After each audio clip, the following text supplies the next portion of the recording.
10ଟି match ଖେଳି 7ଟିରେ ବିଜୟ 3ଟିରେ ହାରି 14 point ସହ ଟେବୁଲର ତୃତୀୟରେ ରହିଛି ଆର୍ସିବି।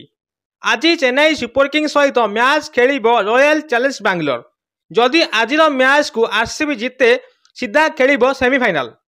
ଆର୍ସିବି ତାର ଉଭୟ ବ୍ୟାଟିଂ ଓ ବୋଲିଂରେ କମାଲ ଧମାଲ କରୁଛି। ବିରାଟ କୋହଲି, ରଜତ ପାଟିଦାର, ପାଡ଼ିକ୍କଲ, କୁନାଲ ପାଣ୍ଡିଆ, ଟିମ୍ ଡେଭିଡ୍ ବ୍ୟାଟିଂରେ ଫର୍ମରେ ଅଛନ୍ତି। ସେହିପରି ଭୁବନେଶ୍ୱର କୁମାର, ଜୋସ୍ ହାଜିଲୁଡ୍, ସୁୟେଶ ଶର୍ମା ବୋଲିଂରେ କମାଲ କରୁଛନ୍ତି।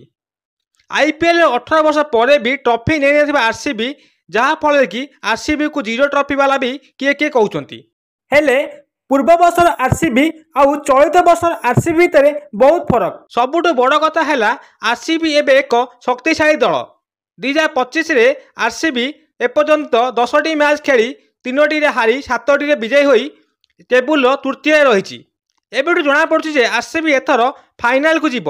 ହେଲେ ଫାଇନାଲ ଜିତିବ କି ନାହିଁ ଏବେଠୁ ଜଣାପଡ଼ୁନାହିଁ। ଯଦି ଆର୍ସିବି ଫାଇନାଲକୁ ଯାଏ ଏବଂ ଟ୍ରଫି ନିଏ ତାହେଲେ ଆର୍ସିବି ଫ୍ୟାନ୍ସ ଖୁସି 100ରୁ 100। ଅନ୍ୟ ଦଳ 4ରୁ 5ଟି ଟ୍ରଫି ନେଇଥିଲା ବେଳେ ଯେତିକି ସେଲିବ୍ରେସନ୍ କରିନାହାନ୍ତି, ଆର୍ସିବି ଯଦି ଫାର୍ଷ୍ଟ ଟାଇମ୍ ପାଇଁ ଟ୍ରଫି ନିଏ ତାହାର 4 ଡବଲ ସେଲିବ୍ରେସନ୍ କରିବ ବୋଲି ଚର୍ଚ୍ଚା ହେଉଛି। ଏବଂ ଆର୍ସିବିର ଫ୍ୟାନ୍ସ ମଧ୍ୟ ଏମିତି ସେଲିବ୍ରେସନ୍ କରିବେ ଯେମିତି 4-5 ଥର ଟ୍ରଫି ନେଇଥିବା ଦଳଠାରୁ ବି ଭୟଙ୍କର ସେଲିବ୍ରେସନ୍ କରିବେ ବୋଲି ଏବେଠୁ ଜଣାପଡ଼ିଯାଉଛି। ଆର୍ସିବି ଫାଇନାଲ ଟ୍ରଫି ନେବ କି ନାହିଁ, ଆର୍ସିବି ଫାଇନାଲକୁ ଯିବ କି ନାହିଁ, ଆପଣ କମେଣ୍ଟ କରି ନିଶ୍ଚିତ ଜଣାନ୍ତୁ।